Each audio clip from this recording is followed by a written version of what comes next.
Hello, Assalamu alaikum everyone. Fabric structure analysis for textile design কোর্সের আজকের design মকলিনো wave design. এই মকলিনো wave ডিজাইনের জন্য আমরা প্রথমে 10x10 ঘরের একটা রিপিট নিয়েছি। তো এখানে 10x10 ঘরের রিপিটকে 4 ভাগে আবার ভাগ করেছি। এটা হুকা ব্যাগ যে ডিজাইন করেছি সেই হুকা ব্যাগের যে 10x10 নিয়েছিলাম এখানেও 10x10 ঘর নিয়েছি।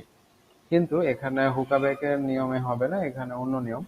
সেক্ষেত্রে আমাদের প্রথমে একটা মোটিভ নিতে হবে, সেটা ইচ্ছা মতো। বাট মোটিভটা আমরা যদি মিল রেখে নিই তাহলে এটা সুবিধা, অর্থাৎ আমরা 1-এর সাথে 3 এবং 2-এর সাথে 4 এভাবে মিল রেখে মোটিভটা নিচ্ছি। অর্থাৎ যেহেতু এখানে 5টা সুতা আছে, মোটিভ বলতে এটা ইচ্ছা মতো, এটার কোনো সূত্র নাই, এটা আমার মন গড়া আমি একটা মোটিভ নিয়েছি। সেক্ষেত্রে আমি 1 3 এবং 5 সেম রেখেছি এবং 2 আর 4 সেম রেখেছি। তো এখানে ঘটনা হলো যে এখানে যেগুলা পরেন সুতা আছে অর্থাৎ ফাঁকা আছে, এই ঘরগুলাতে সেগুলা টানা হয়ে যাবে। অর্থাৎ এই ঘরগুলাতে এটা টানা হয়ে যাবে। তাহলে আমার কোথায় কোথায় ফাঁকা আছে, তাহলে এখানে এখানে ফাঁকা আছে, টানা হয়ে যাবে। আর এই ঘরগুলো যেহেতু সব টানা, তাহলে এখানে সবই ফাঁকা থাকবে। এরপরে আমি পরের ঘরে যদি দেখি সেম যেভাবে ফাঁকা যেগুলো আছে সেগুলো ফাঁকা হয়ে যাচ্ছে, আর আহ, যেগুলো ফাঁকা আছে সেগুলা পরে মানে পূর্ণ হয়ে যাচ্ছে, আর যেগুলা পূর্ণ ছিল সেগুলো ফাঁকা, অর্থাৎ হেরিংবোন নীতি। ঠিক আছে, তো আমরা এখানেও ঠিক সেটাই দেখতে পাচ্ছি। সরি, আমার এই সুতাতেও সেম এইরকম হবে, অর্থাৎ যেহেতু আমরা মোটিভটা এরকম নিয়েছি। তো দেখেন গাইস যে আমার খুবই সহজে এটা একটা হেরিংবোন নীতি। এখানে যেগুলা ফাঁকা থাকবে এখানে সেগুলা পূর্ণ হবে, আর এখানে যেগুলো পূর্ণ আছে এই অংশে এসে সেটা ফাঁকা থাকবে।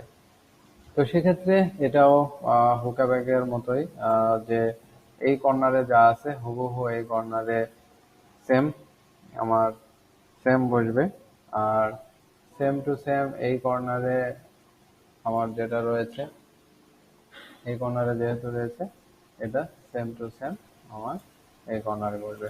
অর্থাৎ আমাদের মকলিনো ওয়েব ডিজাইন, সেই মকলিনো ডিজাইন আমাদের সম্পূর্ণ হয়েছে।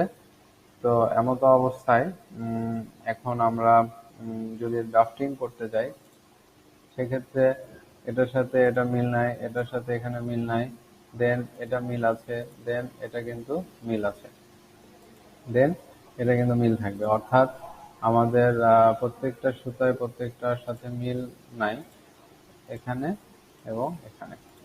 অর্থাৎ আমাদের যে হুকা ব্যাগের মতোই আমাদের যেগুলো মিল থাকবে না সেগুলো পাশে থাকবে। তাহলে 1 3 5 আমাদের মিল আছে, তাহলে যে কোনো একটা সুতো আমরা নিয়ে নিলাম। এরপর আমরা যদি দেখি 2 এবং 4 মিল আছে, তাহলে যে কোনো একটা আমরা নিয়ে নিচ্ছি আমাদের লিফটিং প্ল্যানে। সরি,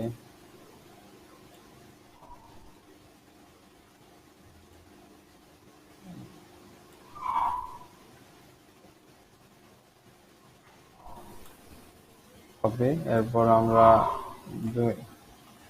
2 নাম্বার নিয়ে নিচ্ছি 2। এরপরে আমাদের এখান থেকে যেহেতু মিল আছে তিনটার মধ্যে একটা সুতো আমরা কমন নিচ্ছি, আর এখানকার মধ্যে দুটার মধ্যে একটা আমরা কমন নিচ্ছি। অর্থাৎ আমাদের এই লিফটিংও শেষ। তো এখানে এ ড্রাফটিং, বি লিফটিং, এ ডিজাইন, বি ড্রাফটিং এবং সি লিফটিং। মকলিনো হুইপটা ব্যবহার হয় সাধারণত এমব্রয়ডারি ক্লোথে ব্যবহার হয় এবং স্ট্রাইপ যুক্ত পোশাক বোনের জন্য এটা ব্যবহৃত হয়, এবং পর্দার কাপড় তৈরিতে এই মকলিনো উইভ অর্থাৎ মকলিনো ডিজাইনটা ব্যবহার হয়ে থাকে। তো সবাইকে ধন্যবাদ, ভালো থাকবেন। আসলে ডিজাইনগুলো খুব ইজি, যদি আমরা ঘর এবং কোথায় কোন ডিজাইন হবে এটা যদি আমরা বুঝতে পারি, খুব সহজে আমরা এই ডিজাইনগুলো করতে পারবো। তো ধন্যবাদ সবাইকে। আশা করি আমার নেক্সট ডিজাইন দেখার জন্য সবাইকে আমন্ত্রণ জানাচ্ছি। আসসালামু আলাইকুম।